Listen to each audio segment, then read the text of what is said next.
We'll be using a Nuvo 16-gallon aquarium. As you're taking the tank out of the box, you want to make sure to have two people. It's less likely to drop the tank.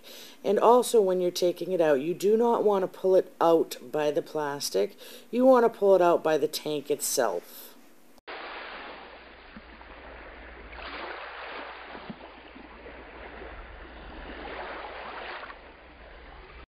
You'll want to take your nozzles off first. It'll make taking the paper off easier. When you start peeling the paper, you want to peel fairly slow. It'll give you bigger chunks to peel off. Once a section has broken off and you need to start a new section, if you can't get it easily like she can here, what you'll want to do is rub your thumb along the top of the edge like she's doing now, and it'll create a space that you can peel off easier.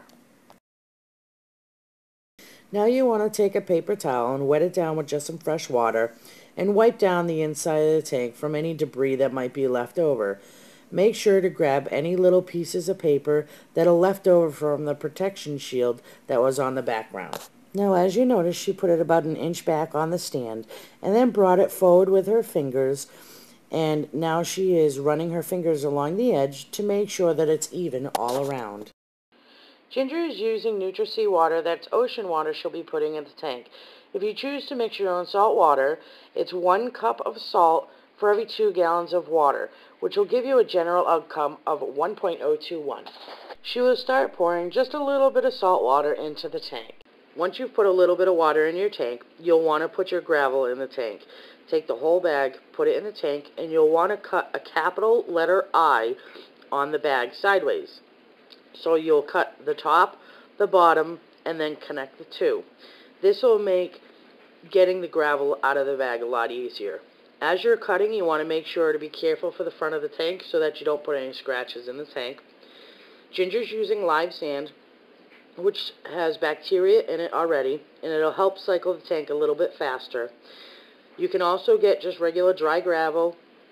It does have a lot of dust in it, so you'll want to rinse it out with fresh water really, really good. If you don't, what'll happen is it'll cloud the tank, and it'll take a very long time, up to a week or more, to clear the tank. And sometimes it doesn't even clear, and you'll have to do a water change just to clear up the tank a little bit. With live sand, like what she's using, you do not want to rinse it. Now, as you can see, cutting it this way, you can just roll the gravel right out of the bag, and it comes out very easily.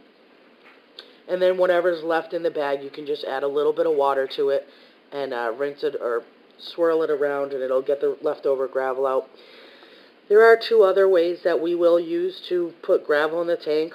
One is when you have no water in it. You put the gravel in, and then you place the bag over the gravel, and then you fill your tank with the water hitting the bag. What happens then is it protects the gravel. It won't cloud your tank as much. The other way is once your tank is almost full, you put your bag of gravel in, put it all the way to the bottom, and then slice it and pour it like she did. And it'll also cut down the clouding. What she's holding up is a clarifier, a water clarifier that comes in some of the bags of gravel. And you just put that in when you're done with your tank, when you're done setting up your tank. Now, as you can see, Ginger's not using a proper stand. I do think it looks nicer with a proper stand, but you can use other furniture. The only thing you'll want to make sure of is that the furniture is extremely sturdy because water weighs a lot. Now it's time for the live rock. You move your sand out of the way to place the live rock down. The first layer of live rock should be the closest to the front of the tank. You'll move backwards as you go up. The reason why you move the sand out of the way is to make sure that the rock is as close to the bottom of the aquarium as you can get. When you're placing your rows, you do not want to stack them directly on top of each other like she's showing right there. She will then take her rock, she'll put it on the bottom, then she'll take the next section and she'll put it slightly back like she's showing here. That does 2 things. It will give your corals a place or a ledge for them to sit on. The other thing it does is it will create a more sturdy rock wall so that it's less likely for it to fall on the front of the aquarium. Now, she only has a few pieces here to start, which is fine. That's how most people start, and she'll build it as she goes. What I do when I'm done building my rock wall and my tank is fully filled with water, I will take my hand and I will wave it in front of the rocks. This tells me if the rock wall is solid. If a rock wiggles, I want to fix it. As you noticed, what she did was she put one rock behind the other because neither one of them really set right. That's what you want to do to build a very solid rock wall.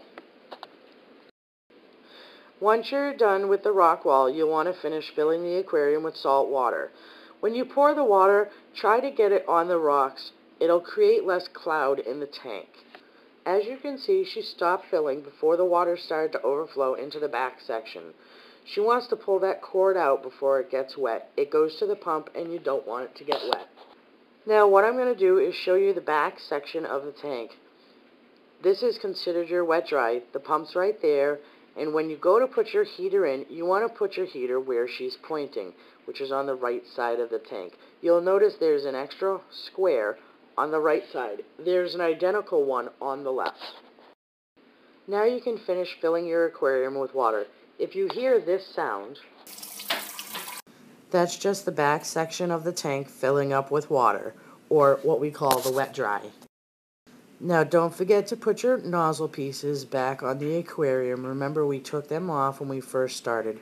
You want to direct one slightly towards the middle of the tank, lower down on the glass, and then another one higher, and it'll give you great circulation for this tank.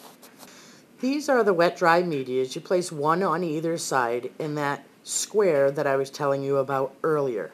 These help to get the debris out of your tank and keep your aquarium clear. Now you take the little clips and put them on the back of the aquarium. Those hold the lights on. Now take the lights and put them into the clip. It takes a little bit of finagling with the screws to get it to set down just right. Then tighten up the screws so that the light is secure. Now all you'll want to do is finish putting your lights on, plug everything in, and your tank is up and running. In about 24 hours, you want to check your water perimeters.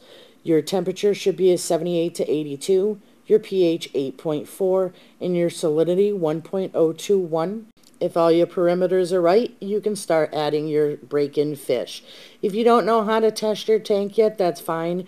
Bring a water sample and a sandwich baggie down to Crystal Clear Aquatics, and we'll test it for you for free. I hope you enjoyed the tutorial.